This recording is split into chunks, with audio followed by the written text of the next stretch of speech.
Pode começar? Boa noite a todos.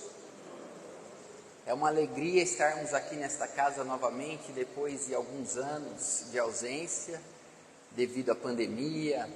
Nós que gostamos muito desse contato, essa alegria, esse calor que nos contagia, nos envolve, nos dá ânimo para prosseguirmos. Afinal de contas, bem sabemos que necessitamos uns dos outros.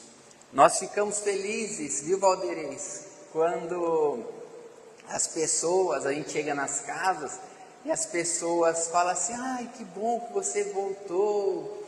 Aí a gente fala assim: olha que gostoso.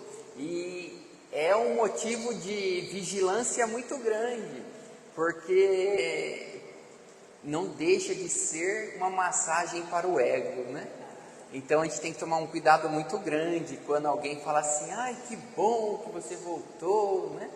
Gostei tanto da outra vez. Se a gente for invigilante, a vaidade, como disse o Eclesiastes, né? Tudo é vaidade, ela vai se insuflando, se enchendo, e aí é um passo para estourar na decepção. Ou então quando as pessoas falam assim: ai, a gente já foi à casa 3, 4 vezes, às vezes até mais. A pessoa fala assim: pela primeira vez que você está aqui.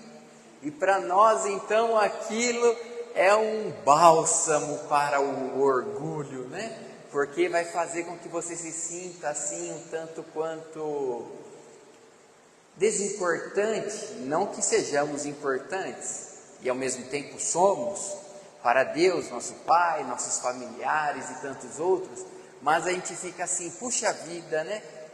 Eu tenho que melhorar, porque nem se lembram de mim, né? Então para nós é sempre tanto a lembrança como a falta dela um motivo para o nosso burilamento, para a nossa reflexão, para o nosso crescimento moral.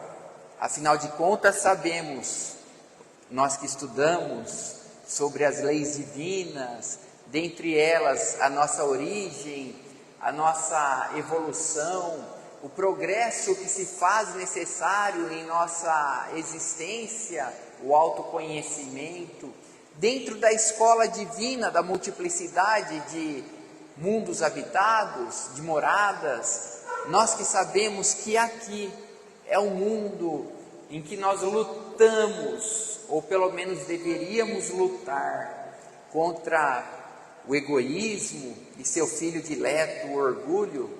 Então para nós é um motivo de muita reflexão. Mas não é este o tema da noite.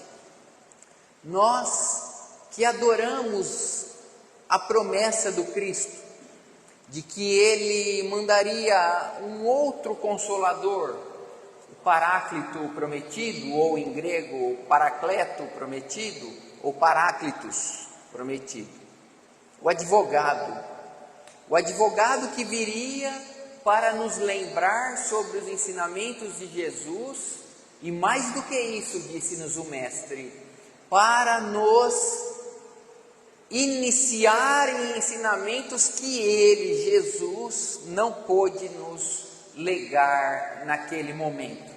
Mais um princípio das leis divinas. Tudo é lento, gradativo, para que a gente não se perca na jornada. Nós que refletimos muito e há muitos anos sobre essa passagem, a cada nova análise percebemos que ficou algo maravilhoso a ser abordado.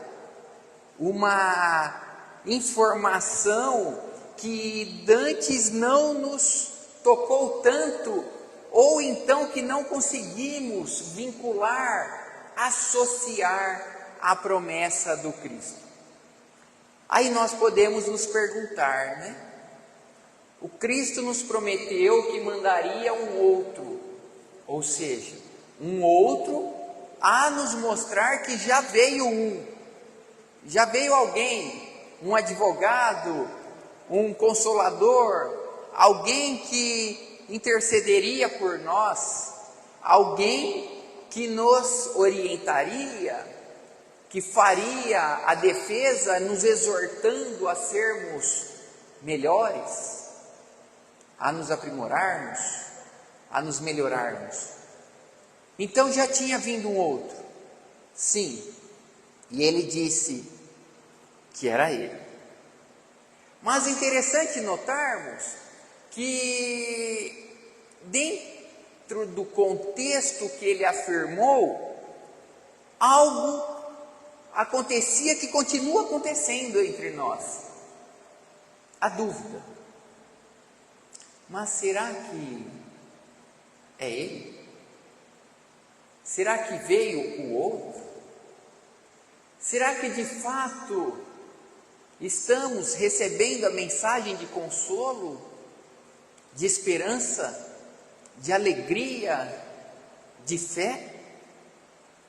Será que de fato estamos revolucionando o nosso ser com estas mensagens, esses ensinamentos? Pois não precisamos ir longe. Se nós analisarmos a nossa própria vida, nós verificaremos que ela foi feita e continua sendo assim, de momentos alegres, muitas vezes confundidos com euforia, muitas vezes até mesmo de um aspecto que nós nos exaltamos por nos inflarmos o orgulho.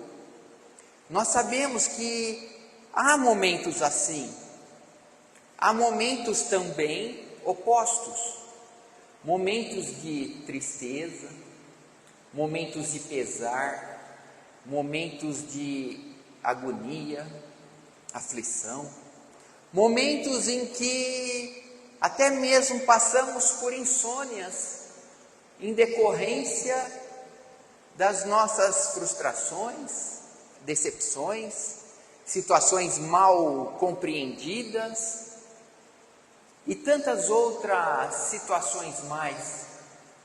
Mas se nós analisarmos também a sociedade, nós verificaremos que há muita miséria, miséria material, às vezes faltando o pão de cada dia a irmãos e irmãs, de situações calamitosas, de desespero. Nossa percepção, quando um pouquinho mais dilatada, quando começamos a abarcar um pouquinho mais da amplitude do planeta, do orbe, nós começamos a perceber que não somente nós, mas tantos outros passam por essas situações. Aí nós paramos e pensamos: meu Deus, qual a razão disso tudo? Por quê? Essas misérias, tristezas, frustrações, decepções e tantas outras situações mais que nos tomam as rédeas das mãos e nós ficamos às vezes desesperados, às vezes prostrados, inertes, incapacitados de prosseguir. E questionamos: por quê? Para quê? Como superar? Como compreender isto que nos acontece? Como digerir situações que a gente não consegue e que desce como um alimento que vai rasgando-nos por dentro e provocando muitas dores e aflições. Quando começamos a visualizar algo além de nós, mas também dentro de nós, nós começamos a entrar em conflitos,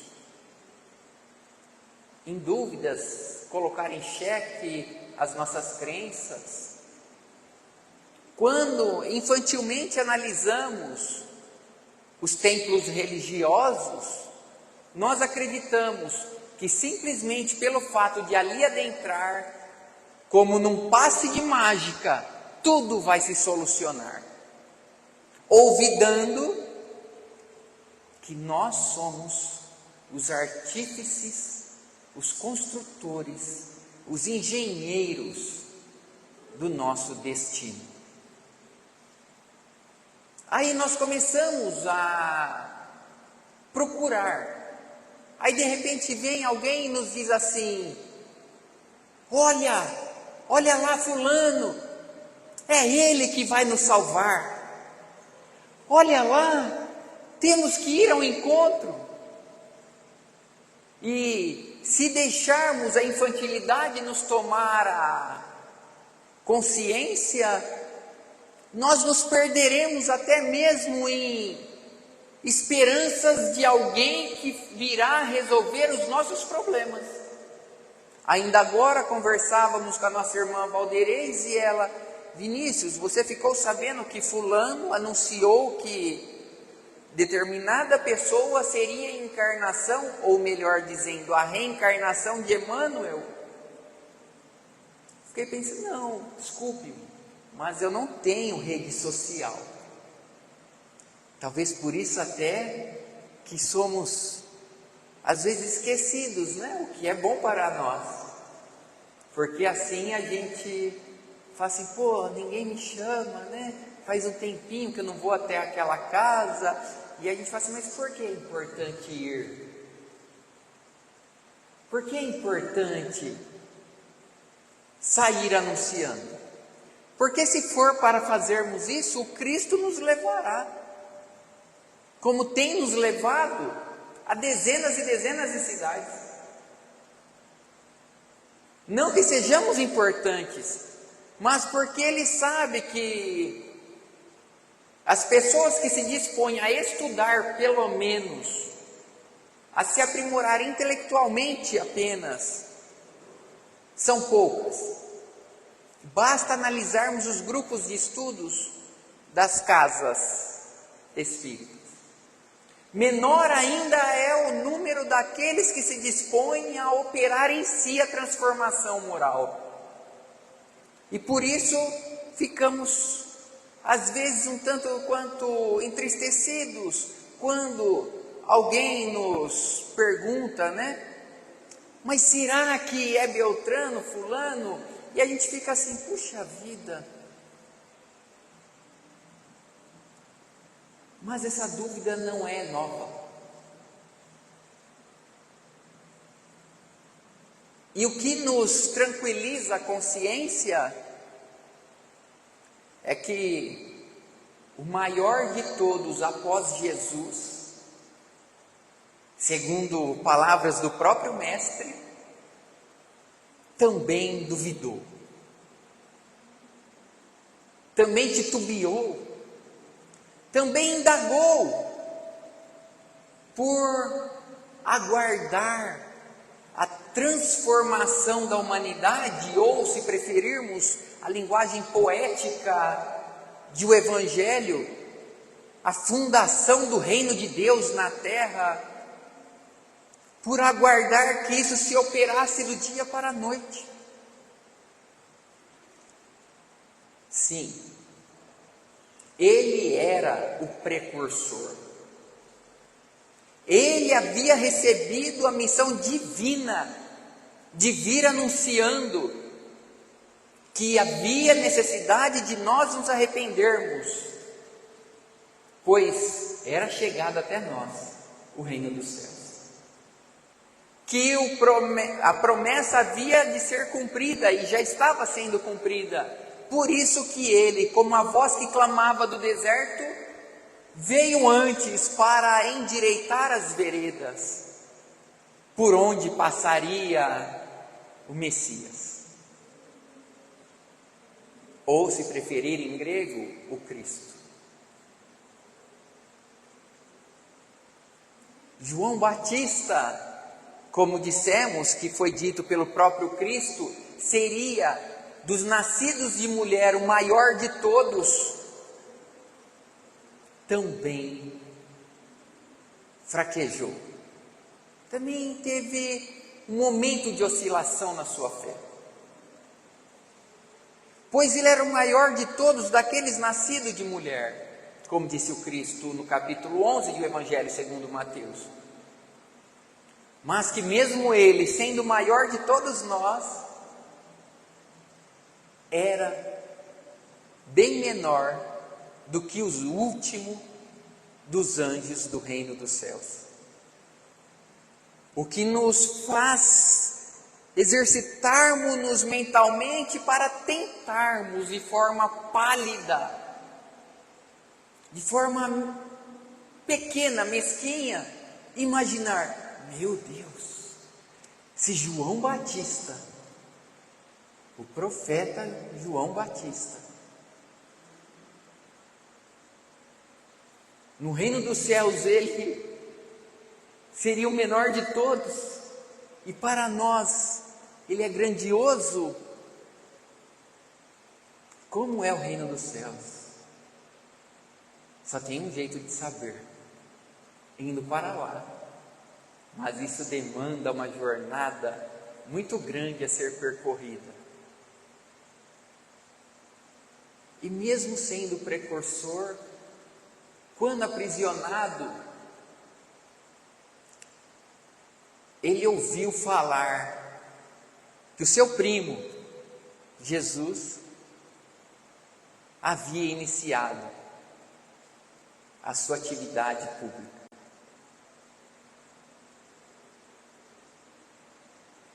O outro Consolador, o primeiro, estava ali. Havia iniciado, e João ficava se questionando: mas será que é ele mesmo, o Messias? Ou será que devemos aguardar um outro? Como era de costume na época, e que infelizmente hoje diminuiu muito, quando as pessoas eram aprisionadas, elas eram visitadas pelos amigos, pelos colegas, pelos familiares. Infelizmente, hoje em dia, a gente só vê isso nas famílias um pouco mais privadas do necessário ou do supérfluo, quando vão visitar os seus filhos em penitenciárias, e que muitas vezes nós observamos e somos tomados por uma certa indignação, porque não conhecemos o Evangelho.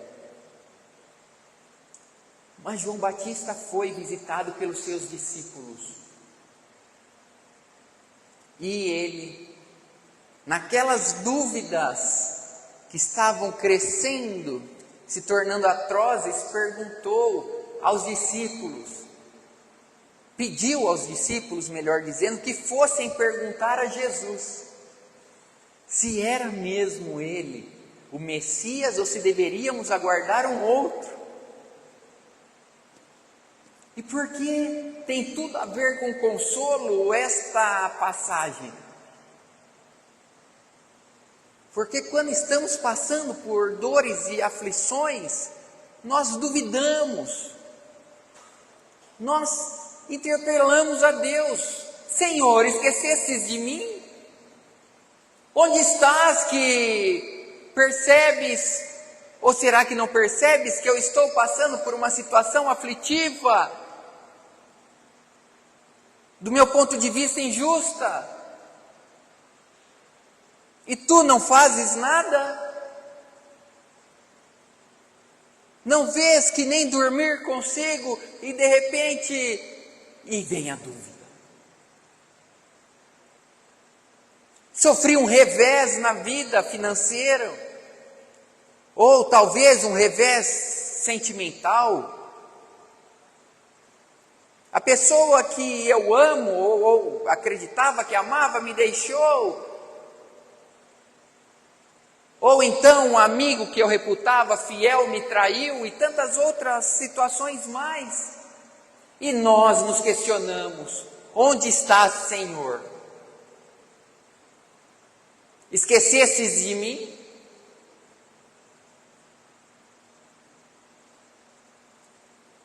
Será que eu sou tão desprezível assim? E indagamos: quem não passou por estas situações de oscilação da fé?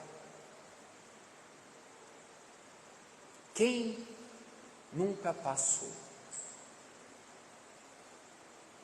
Muitos devem estar passando, afinal de contas, temos muitas pessoas aqui. E às vezes nem os familiares se ativeram.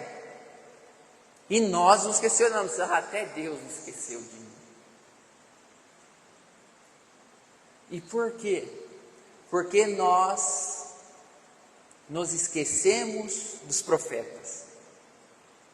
Nós nos esquecemos de quem somos, por que estamos aqui e qual a finalidade da encarnação neste orbe terreno. Nós nos esquecemos que aqui não é um lugar de gozos e alegrias, mas um vale de dores e aflições, que tem uma missão, uma função pedagógica em nós, que tem sim uma tarefa a se realizar em nosso interior, para que a semelhança de uma pedra bruta vai sendo limpada, vai sendo lapidada, até que de repente, eis que ali está um diamante brilhando. Pancadas, lixadas, às vezes lascas que se saem. Aqui, como disseram vários e vários profetas, é um lugar de dores e aflições. Mas não porque tenhamos sido criados para sofrermos, não é nada disso. Porque somos rebeldes, porque não sabemos escolher. O que é necessário? Vejamos, necessário, e começamos a catalogar. Necessário é isto, é aquilo, eu preciso ter uma casa, um emprego que me pague bem, eu preciso casar. Então você não quer ser feliz.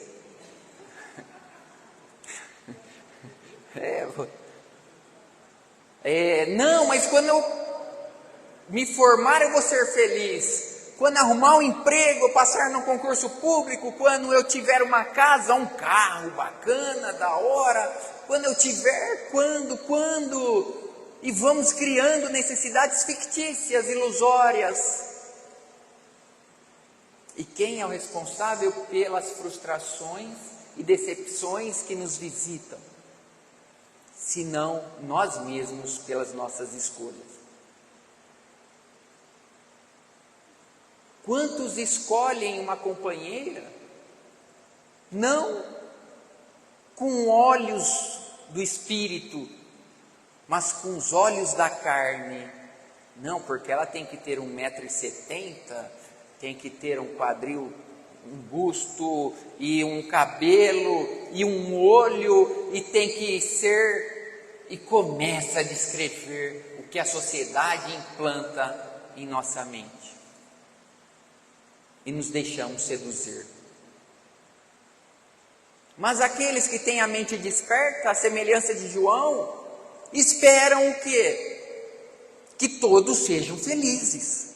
É o nosso desejo mais ardente, ser feliz, e aqueles que amamos que sejam felizes. E quando percebemos que isso está um tanto quanto distante, começamos a questionar. Será que Deus existe? Será que os ensinamentos de Jesus de fato são verdadeiros? será que realmente existe vida em outra vida? Depois desta que nos foi concedida? Será que existe de fato lugares melhores? Será que de fato existe a felicidade plena? Aquela sem intersecções, sem máculas, sem manchas? E mesmo João duvidou e encaminhou os discípulos dele: vá lá e pergunte. Interessante que Jesus não respondeu: sim, eu sou o Messias. Não. Ele disse aos discípulos de João: ide e anunciai a João o que vocês estão vendo e ouvindo. Vede, coxos andam, cegos veem, surdos ouvem, leprosos são limpos, e o Evangelho é pregado aos pobres. O que nos gera um questionamento, uma aluvião de interrogações. O Evangelho é pregado aos pobres. Mas e aos ricos? Não? Os ricos não são filhos de Deus? Ou será que não é pregado a eles porque eles não querem ouvir?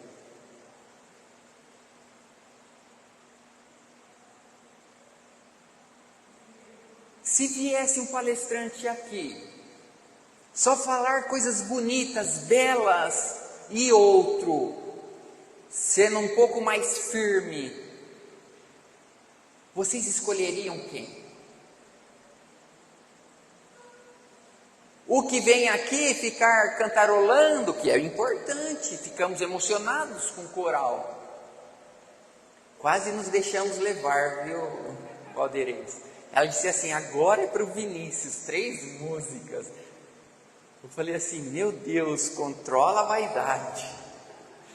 Pensou a gente achar que é só para nós? Não, né? Com tantas e tantas almas e espíritos aí, né? É claro que foi uma forma carinhosa e que nós acolhemos com todo carinho e afeto. Mas não é para nós, né? Também é para nós. Mas se viesse, pergunto novamente, alguém que fosse firme, enérgico, alguém que viesse e falasse sem rodeios, e outro que viesse fazendo promessinhas banais, porque se você vier aqui, os seus problemas com o tempo vão se solucionar. E vão mesmo, se você encampar a ideia. Mas aí você vai ter prosperidade. A gente logo pensa em dinheiro, né? Em bens. Qual que nós escolheríamos? Pois João, como diz Humberto de Campos, ele era o portador da verdade. E a verdade dilacera e corta. Mais ou menos assim, como disse Emmanuel. A verdade é como um cirurgião que vem e lhe diz: você tem um tumor e eu vou te cortar. É a dor. E vou arrancar, extirpá-lo daí. Essa é a verdade. Por isso que estamos falando de João, o Batista. Ele era duro, ele havia sido aprisionado, porque ele falou para Herodes que ele era um pervertido. Não, mas eu sou rei daqui. Mas você é um pervertido. Você se casou com uma mulher casada. Você traía com a mulher, o seu antigo esposo. Você se diz judeu, disse João, mas você é um pecador sem precedentes. Prenda-o! E prendeu. Só que a sua consciência sabia, né, que ele estava errado e que João estava certo. Não teve coragem de mandar matá-lo. Mas Jesus disse: vai e diga a João que Jesus era o amor, que cegos veem, surdos ouvem, coxos andam, leprosos são limpos, e o Evangelho é pregado aos pobres.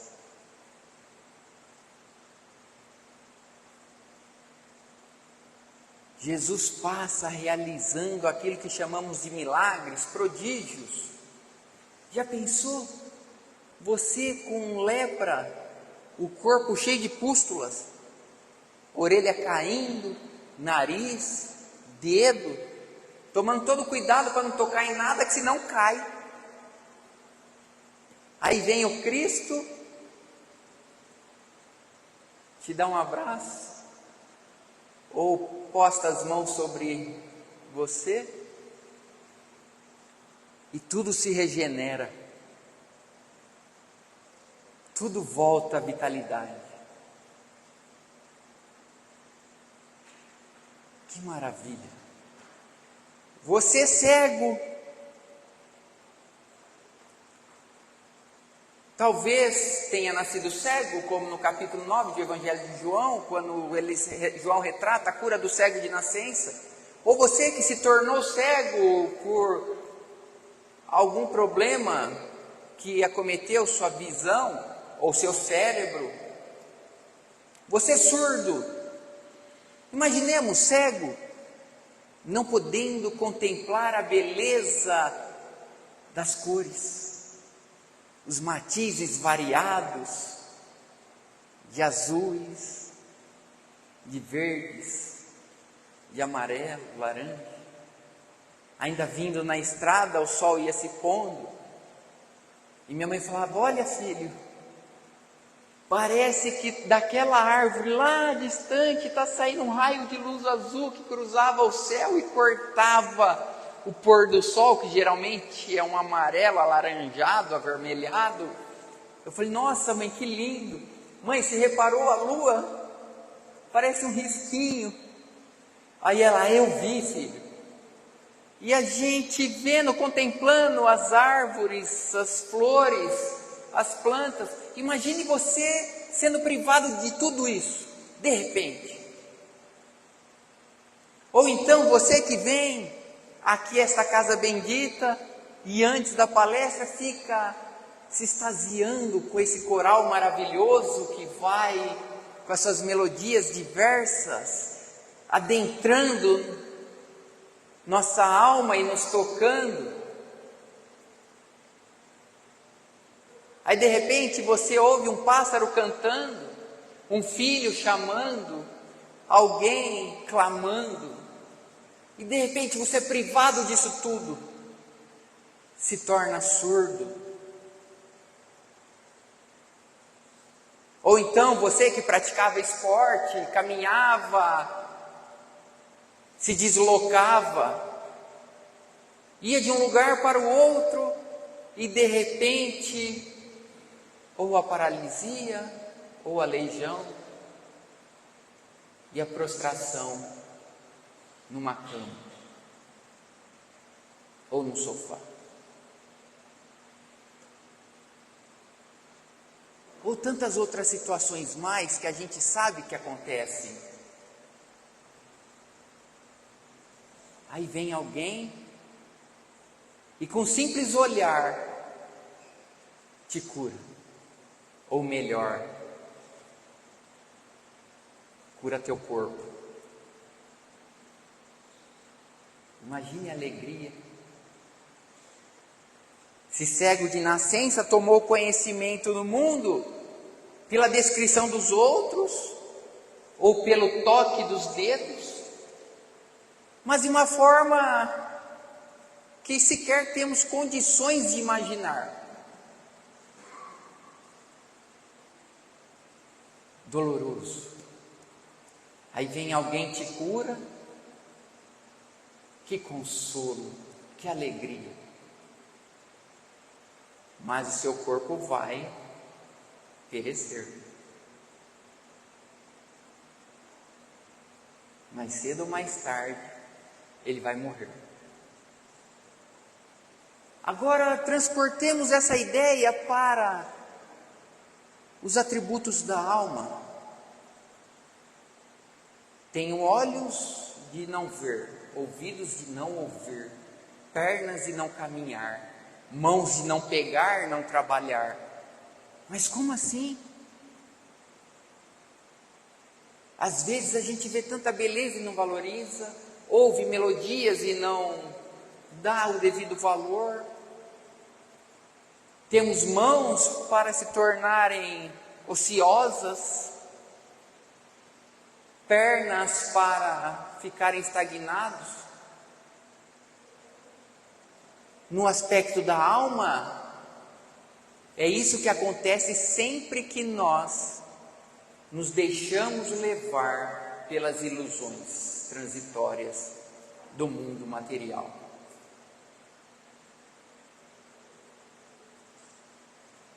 Mas quando estamos, entre aspas, arruinados moralmente, sem esperança, eis que o Cristo pode nascer dentro de nós, se deixarmos. Temos tido a oportunidade de ler os seus ensinos, seus feitos, as narrativas. Muitas vezes falamos, decoramos, reproduzimos, mas será que isso de fato tem ressoado na acústica da minha alma a ponto de fazer com que eu me torne uma pessoa nova, regenerada? Será que isso tudo é de fato uma lição para minha absorção e transformação? Ou é apenas para pompa e ostentação? É apenas para, ai que bonito. Você sabia que, para contar que sabe, né?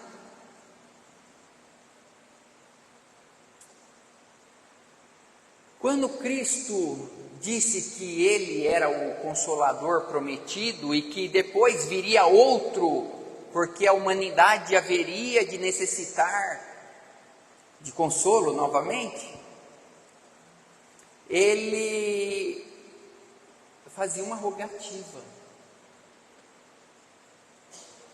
A rogativa era mais ou menos assim: vinde a mim,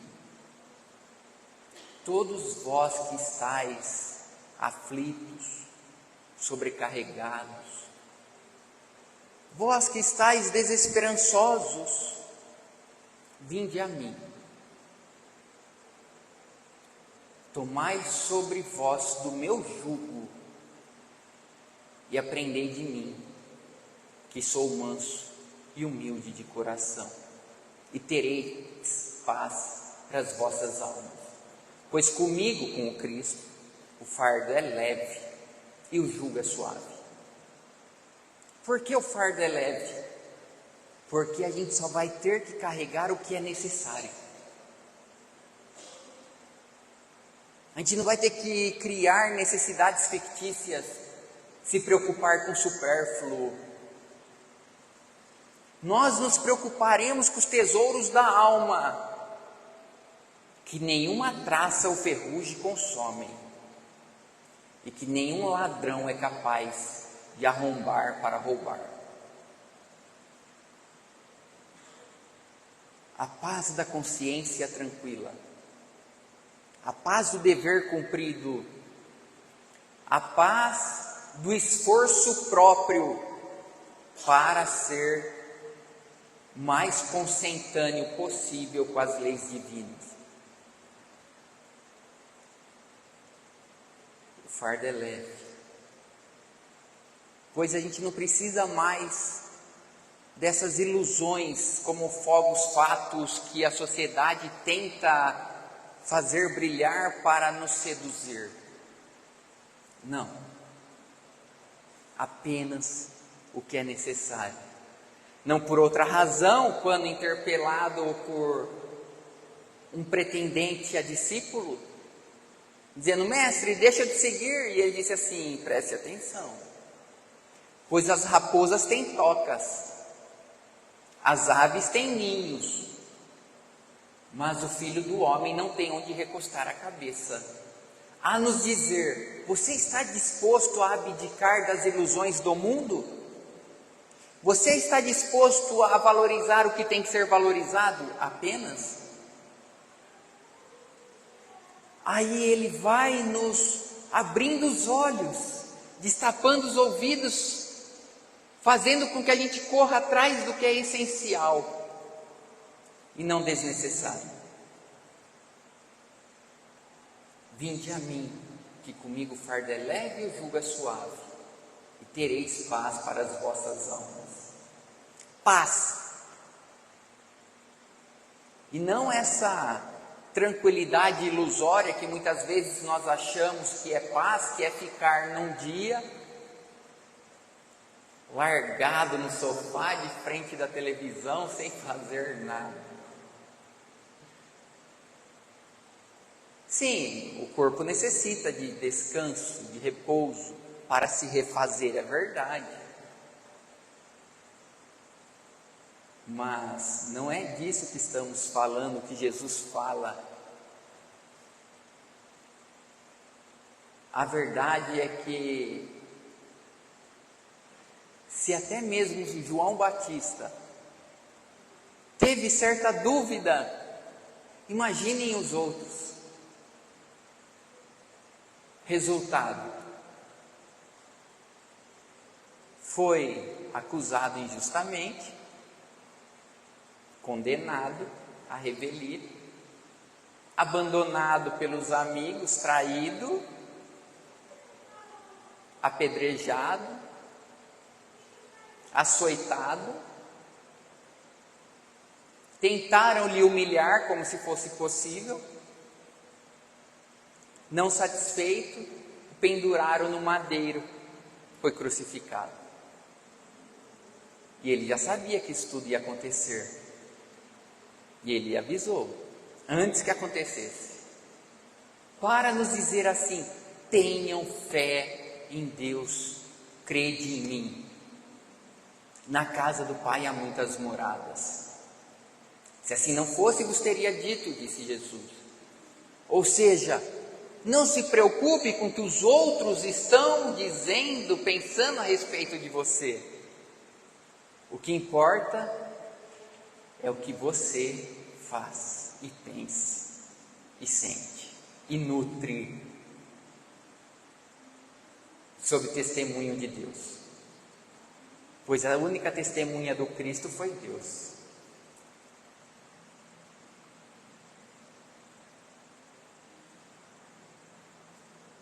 E ele disse-nos que nós esqueceríamos o que ele disse. E eu às vezes me pergunto: será que de fato eu entendi o que ele disse?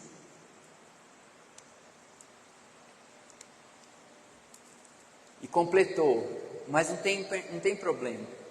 Eu sei que a humanidade vai sofrer, as trevas vão novamente se expandir, mas um outro Consolador virá para vos lembrar que acima de vós paira um Deus Pai amoroso, que quando necessário pune, corrige, como disse Paulo, mas que acima de tudo ama e ama.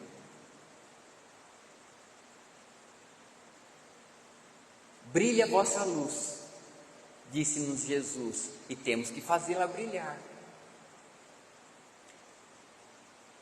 Não somos levianos a ponto de não percebermos.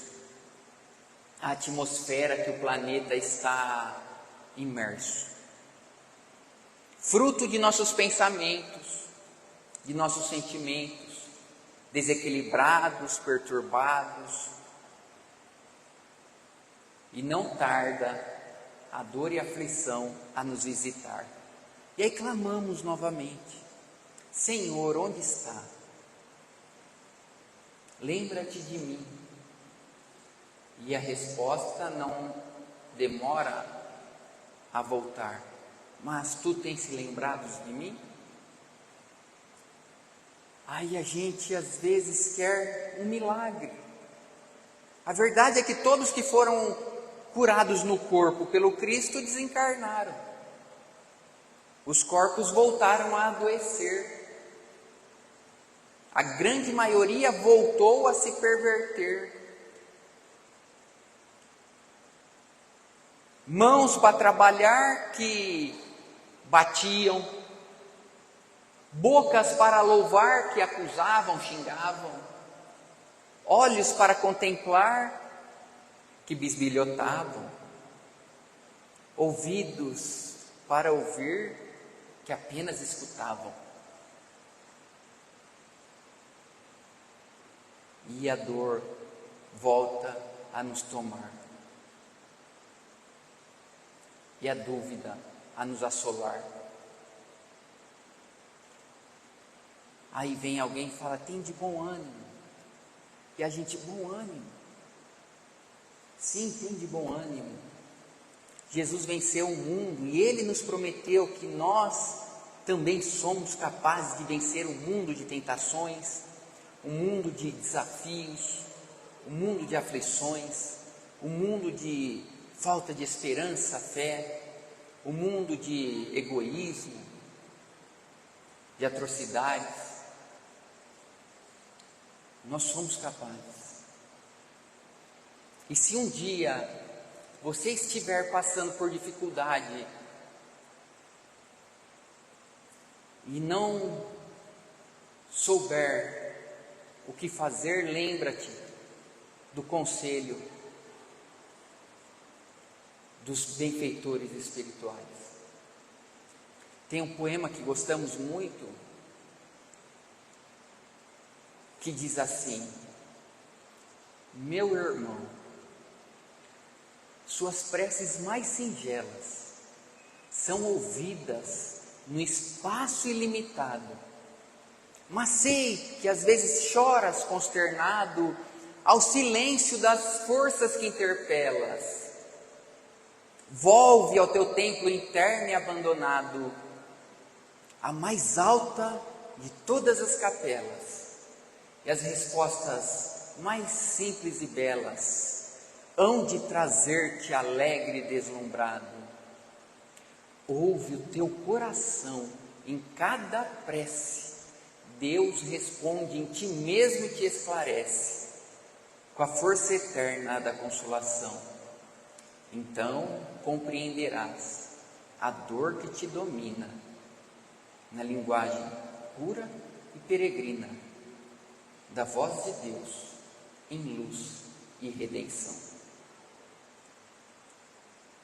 Muitas vezes achamos que Deus não nos ouve. Ele nos ouve. Ele sabe de tudo que acontece com nós. Até Jesus sabe. Até o Google sabe, né? Se Jesus sabe, imagine Deus. Ele sabe. Então o que Ele quer de mim? É a pergunta que eu tenho que fazer. O que Ele espera de mim? O que Deus quer me ensinar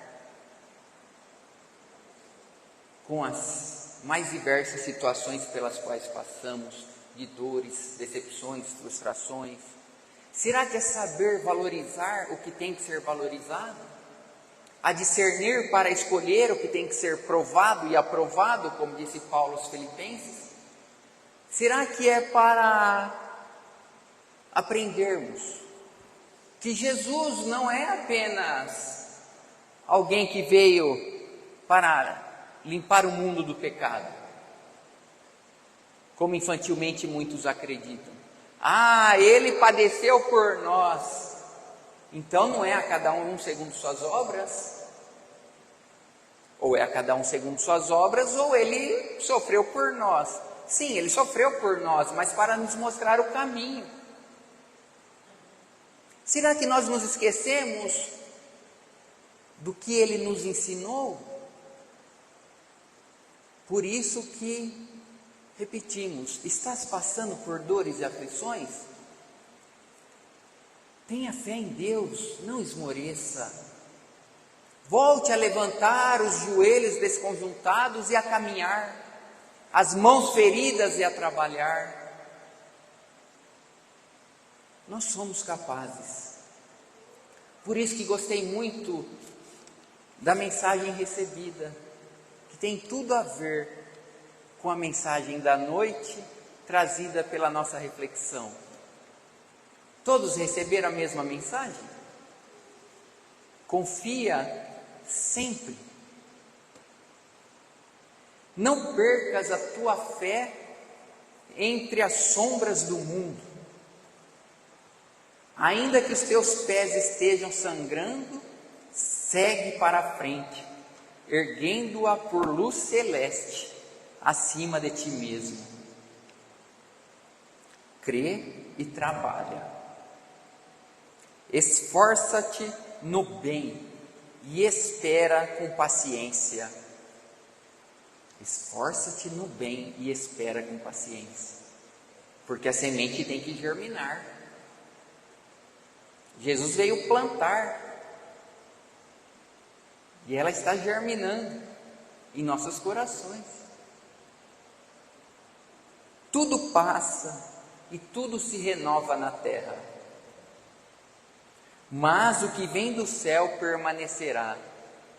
O céu e a terra passarão, mas minhas palavras não passarão. Olha Jesus falando. De todos os infelizes, isso me toca muito. De todos os infelizes, os que perderam a confiança em Deus e em si mesmos,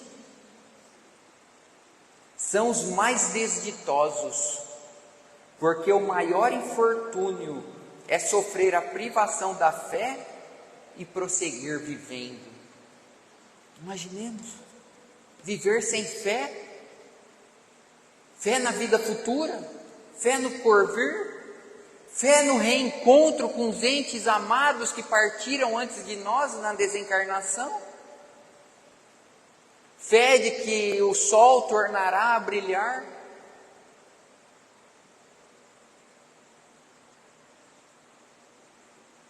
O pior infortúnio é o que sofre a privação da fé e continua a viver. Eleva, pois, o teu olhar e caminha, luta e serve. Aprende e adianta-te. Brilha a alvorada além da morte. Hoje é possível que a tempestade te amarfanhe o coração e te atormente o ideal, aguilhoando-te com a aflição ou ameaçando-te com a morte. Não te esqueças, porém, de que amanhã será outro dia.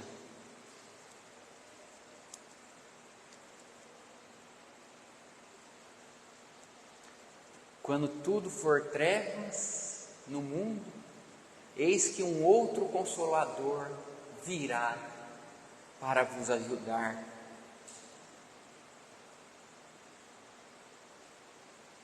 Essa doutrina bendita que temos a oportunidade de contemplar, que nos esclarece que Deus é Pai, assim como Jesus, que Ele é sábio, misericordioso, justo sim, mas acima de tudo amoroso, que somos espíritos imortais, que estamos vivendo num corpo transitório para aprender a se desenvolver, a crescer, como uma semente depositada na cova escura da terra, que poderia gritar desesperançosa, mas que depois de germinar, eis que está bela a estuar, brilhar, espargir perfumes, embelezar com suas flores, alimentar com seus frutos.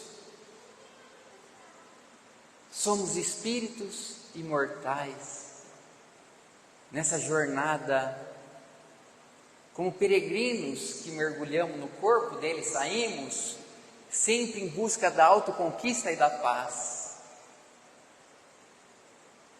E que a única coisa que levaremos são as qualidades nobres, as virtudes. A virtude da inteligência, da bondade, da tolerância, da paciência, da compreensão, da indulgência. E a quem devemos isso, senão a Kardec, que a semelhança de João,